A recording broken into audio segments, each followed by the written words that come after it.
കുഞ്ഞുനാളിൽ എന്നോട് പറഞ്ഞിരുന്നത്, നീ 10ാം ക്ലാസ് കഴിഞ്ഞാൽ 10ൽ പഠിച്ച് മാർക്ക് വാങ്ങിച്ചാൽ പിന്നെ ഒന്നും നോക്കണമെന്നുള്ള.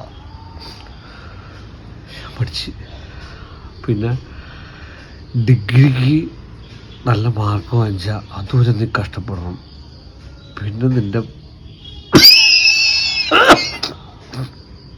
എല്ലാം തീർന്നതാണ്. ഞാൻ പഠിച്ചിട്ടാണ്. എൻ്റെ ഓർമ്മ ശരിയാണ്, എനിക്ക് നല്ല മാർക്കുണ്ടായി. പിന്നെ ജോലിക്ക് വേണ്ടിയുള്ളൊരു നെട്ടോട്ടമായിരുന്നു. 2 പെങ്ങന്മാരായിരുന്നേ. അവനെ കെട്ടിച്ച് കുറച്ച് ലോണൊക്കെ എടുത്താണ് കെട്ടിച്ചത്. 2 വർഷം കഴിഞ്ഞപ്പോൾ നല്ല ജോലി കിട്ടി. പിന്നെ പറഞ്ഞത് ഒരു പെണ്ണ് കെട്ടണ്ടേ, എവിടെ ചെന്നാലും പെണ്ണ് കെട്ടുന്ന കാര്യം. എനിക്ക് ചൊവ്വാദോഷമുണ്ടേ. അപ്പോൾ പെണ്ണ് കിട്ടാൻ ഇത്തിരി ബുദ്ധിമുട്ട് ഒക്കെ ആയി.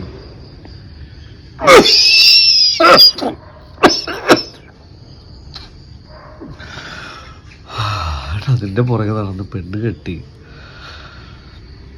പിന്നെ നമ്മുടെ സുലോചന ചേച്ചി തൊട്ടപ്പുറത്ത്, എനിക്ക് ഇന്നും ഓർമ്മയുണ്ട്. 2 മാസം കഴിഞ്ഞുള്ളൂ കല്യാണം കഴിഞ്ഞിട്ട്. വീട്ടിലൊന്ന് ചോദിച്ചാൽ അവന് പിള്ളേരായില്ലേ. ബന്ധു വീട്ടിൽ ചെന്നാലും കല്യാണത്തിന് പോയാലും എല്ലാവർക്കും ചോദിക്കാൻ ഇതുള്ളൂ, കുട്ടി. പിന്നെ പിള്ളേരായി, അതുങ്ങൾ നോക്കലായി, പഠിത്തം, ജോലി, അവരെ കെട്ടിച്ചു വിട്ടു. ഇപ്പൊ പറഞ്ഞവരുമില്ല,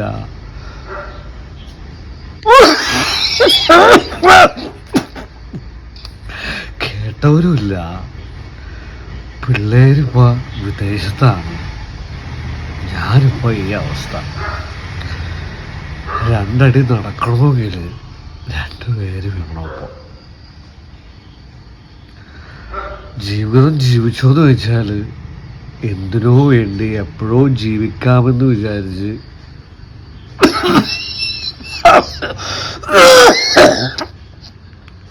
ജീവിച്ച ഇനി ജീവിക്കണമെന്ന് വിചാരിക്കുമ്പോൾ നമ്മുടെ ശരീര ആരോഗ്യം, കൂടെ ആരുമില്ലാത്ത അവസ്ഥ. അപ്പോൾ മക്കളെ, ഈ അപ്പൂപ്പന് പറയാനുള്ളത്, ജീവിതം എന്ന് പറഞ്ഞാൽ ഓരോ നിമിഷവും ആസ്വദിച്ച് ജീവിക്കണം. പിന്നീടാവട്ടെ എന്ന് വെച്ചാൽ അങ്ങനത്തെ ഒരു ജീവിതം ഇല്ല. എല്ലാവർക്കും നല്ലത് വരട്ടെ.